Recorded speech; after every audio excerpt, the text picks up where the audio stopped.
I can feel the blood creeping up from the heathens. Got will, got fight, got pride, got reason. If they wanna go eat, then you know I'm gon' feed them. If you're coming for me, hope you're ready for a demon. I got eyes in the back of my head, I'm seeing. Take সম্মানিত দর্শক, আসসালামু আলাইকুম। আমি মোহাম্মদ মোস্তফা কামাল। আমি আজকে যাচ্ছি পুঠিয়া রাজবাড়ি। আজকের ভিডিওতে আমি আপনাদের মাঝে তুলে ধরব পুঠিয়া রাজবাড়ির ইতিহাস, সংস্কৃতি এবং সম্পূর্ণ ভ্রমণ গাইড। পুঠিয়া রাজবাড়ি বাংলাদেশের রাজশাহী জেলার পুঠিয়া উপজেলায় অবস্থিত, যার পরিপ্রেক্ষিতে রাজবাড়িটির নাম পুঠিয়া রাজবাড়ি হিসেবে আখ্যায়িত করা হয়েছে। আপনারা যারা ঢাকা থেকে বাসে করে রাজশাহী আসবেন, রাজশাহী আসার 30 কিলোমিটার আগেই আপনি পেয়ে যাবেন পুঠিয়া বাজার। বাজার থেকে মাত্র 5 টাকা দিয়ে আপনি সহজে চলে যেতে পারবেন পুঠিয়া রাজবাড়িতে। দর্শক, আমরা পুঠিয়া রাজবাড়ি পৌঁছাতেই ঢাকা মিরপুর ক্রীড়া স্টেডিয়ামের এক বড় ভাই আমাদের ম্যাক্সিমাম সবার হাতেই বাংলাদেশের জাতীয় পতাকা আঁকিয়ে দিচ্ছে, যা দেখে সত্যি খুবই ভালো লাগছিল। মাত্র কয়েক সেকেন্ডের মধ্যেই তিনি রং তুলি দিয়ে জাতীয় পতাকাটি আঁকা সম্পূর্ণ করেন, যা খুবই বিস্ময়কর। আর এখন যেহেতু রথের মেলা চলছে, সেজন্য প্রচুর পরিমাণে মানুষের ভিড় জমেছে এই রাজবাড়িটিতে। দর্শক, আপনি যদি পুঠিয়া রাজবাড়ির ভিতরের সৌন্দর্য উপভোগ করতে চান, তাহলে অবশ্যই জন প্রতি 30 টাকা করে টিকিট সংগ্রহ করা লাগবে। সেজন্য আমিও তাড়াহুড়া করে টিকিট কেটে ঢুকে পড়ে ভিতরের সৌন্দর্য উপভোগ করার জন্য। দর্শক, পুঠিয়া রাজবাড়ি মূলত সম্রাট আকবরের 1556 থেকে 1605 সময়কালে পুঠিয়া জমিদার বংশের উদ্ভব হয়। রাজা পীতাম্বর ছিলেন পুঠিয়া রাজবংশের প্রতিষ্ঠাতা। বহিঃশত্রুর হাত থেকে পুঠিয়া রাজবাড়িটিকে রক্ষা করার জন্য 5টি দিঘি নির্মাণ করা হয়, যেই দিঘিগুলোর নাম দেওয়া হয় গোবিন্দ সাগর দিঘি, রাধা সাগর দিঘি, মরা চৌকি দিঘি, হুগলা দিঘি এবং শিবসাগর দিঘি। শ্যাম সাগর দিঘি। রাজা পীতাম্বর পুঠিয়া রাজবাড়ির সৌন্দর্য বৃদ্ধির জন্য জলাশয় থেকে পুকুরে রূপান্তরিত করে, যা শ্যাম সুন্দর দিঘি নামে পরিচিত।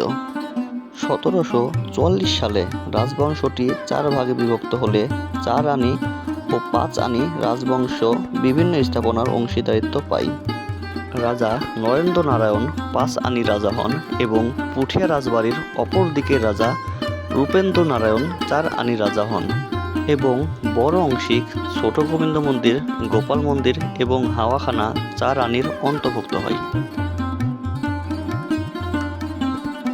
নরেন্দ্র নারায়ণের পুত্র জগন্নারায়ণ পরবর্তীতে পুঠিয়ার রাজা হন। জগন্নারায়ণ অত্যন্ত দক্ষতার সাথে জমিদারি পরিচালনা করতেন। জগন্নারায়ণের মৃত্যুর পর তার স্ত্রী রানী ভুবনময়ী দেবী পুঠিয়া জমিদারির দায়িত্ব গ্রহণ করেন। রানী ভুবনময়ী দেবী ছিলেন অত্যন্ত ধর্মপরায়ণ ও সদালপী। তার আমলেই 1823 খ্রিস্টাব্দে নির্মাণ হয় পুঠিয়ার বিখ্যাত শিব মন্দির। পরবর্তীতে রানী শরৎ সুন্দরী দেবী তার প্রখর মেধা এবং সুদক্ষ পরিচালনায় 5 আনি এস্টেটের আয়তন বৃদ্ধি করে এবং একজন দানশীল, ধর্মপরায়ণ, সত্যিকারের প্রজাদরদী হিসেবে খ্যাতি লাভ করেন।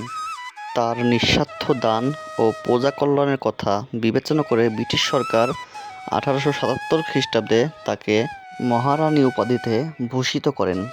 মহারানী হেমন্ত কুমারী দেবী ও শাশুড়ি শরৎ সুন্দরী দেবীর ন্যায় দান, দক্ষিণা, ধর্মপরায়ণ ও প্রজাদরদী জমিদার হিসেবে খ্যাতি অর্জন করেন।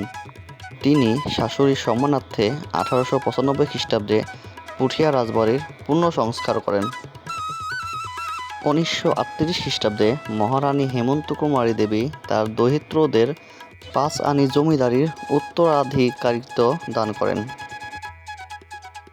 মহারানী হেমন্ত কুমারী দেবী 1942 খ্রিস্টাব্দে কাশীতে মৃত্যুবরণ করার পর 5 আনি এস্টেট বাংলার জমিদারি প্রথা উচ্ছেদের পূর্ব পর্যন্ত ট্রাস্টি বোর্ড অনুযায়ী 3 দৌহিত্র কর্তৃক এজমালিতে পরিচালিত হয়।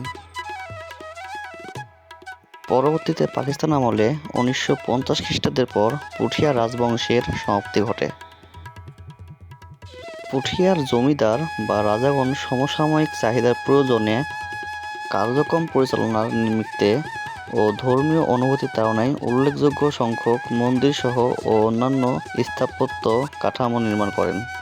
পুঠিয়ায় এ ধরনের বেশ কিছু ইমারত রয়েছে, যার মধ্যে 14টি প্রাচীন নিদর্শন সংরক্ষিত পুরাকীর্তি হিসেবে ঘোষণার মাধ্যমে প্রত্নতত্ত্ব অধিদপ্তর রক্ষণাবেক্ষণ করছে। এসব পুরাকীর্তির মধ্যে একটি রয়েছে রাজবাড়ি ও আরেকটি মন্দির। পুঠিয়া রাজবংশের বিভিন্ন শরিকগুলোর মধ্যে পাঁচানী ও চারানী শরিকদ্বয় বেশ সুনামের সাথে জমিদারি পরিচালনা করে। 4.31 একর ভূমির ওপর আয়তাকার পরিকল্পনায় নির্মিত প্রাসাদটি আপন মহিমায় সগৌরবে দাঁড়িয়ে আছে। ভবনের ঠিক মাঝখানে একটি পেডিমেট এবং সেটি অত্যন্ত চমৎকারভাবে অলঙ্করণে শোভিত। রাজপ্রাসাদের বারান্দায় দ্বিতীয় তলায় ওঠার জন্য পূর্ব প্রান্তে একটি কাঠের সিঁড়ি আছে। ভবনটির দ্বিতীয় তলায় পূর্ব ও পশ্চিম অংশে ছোট বড় সব মিলিয়ে 14টি কক্ষ রয়েছে, যেগুলো জমিদারের দাপ্তরিক কার্যাদির পাশাপাশি বসবাসের জন্য ব্যবহৃত হতো, এবং নিচতলায় 12টি কক্ষ রয়েছে। এছাড়াও প্রাসাদটির নির্মাণ উপকরণ ও স্থাপত্য শৈলীতে ইন্দো ইউরোপীয় রীতির সুস্পষ্ট প্রতিফলন লক্ষ্য করা যায়। ছাদের চূড়ায় স্থাপিত কলসাকৃতির ফিনিয়েল ও ভাস্কর্যের সমাহারে প্রাসাদটি এক নয়নভিরাম সৌন্দর্য সৃষ্টি করে। পুঠিয়া এলাকায় নির্মিত বিভিন্ন ইমারতসমূহ এবং মন্দির স্থাপত্যগুলো অদ্যাবধি দণ্ডায়মান থেকে তাদের এই স্থাপত্য অনুরূপগুলো স্বাক্ষর বহন করেই চলেছে। এছাড়াও প্রতিদিন বাংলাদেশের বিভিন্ন জায়গা থেকে পুঠিয়া রাজবাড়িকে স্বচক্ষে দেখার জন্য অনেক পরিমাণের পর্যটকের আসা যাওয়া বেড়ে চলেছে। দর্শক, আমরা এখন যাচ্ছি রানীমহল ঘাট, যেটাকে রানীর ঘাট বলা হয়। এটি হচ্ছে রানীর ঘাট, যেখানে রানীরা গোসল করত। কিন্তু এখন এই রানীর ঘাটে প্রচুর পরিমাণে মাছ চাষ হচ্ছে। এছাড়াও রানীর ঘাটের আশেপাশে বিভিন্ন প্রকার সুন্দর সুন্দর ফুল গাছ লাগিয়ে রাজপ্রাসাদের সৌন্দর্য আরও বৃদ্ধি করেছে। তো দর্শক, আজকে ভিডিও ছিল এই পর্যন্তই। আশা করি সকলে ভালো থাকবেন। আর আমার ভিডিওর ভিতর যদি কোনো ভুলভ্রান্তি হয়ে থাকে তাহলে ক্ষমার দৃষ্টিতে দেখবেন। আসসালামু আলাইকুম।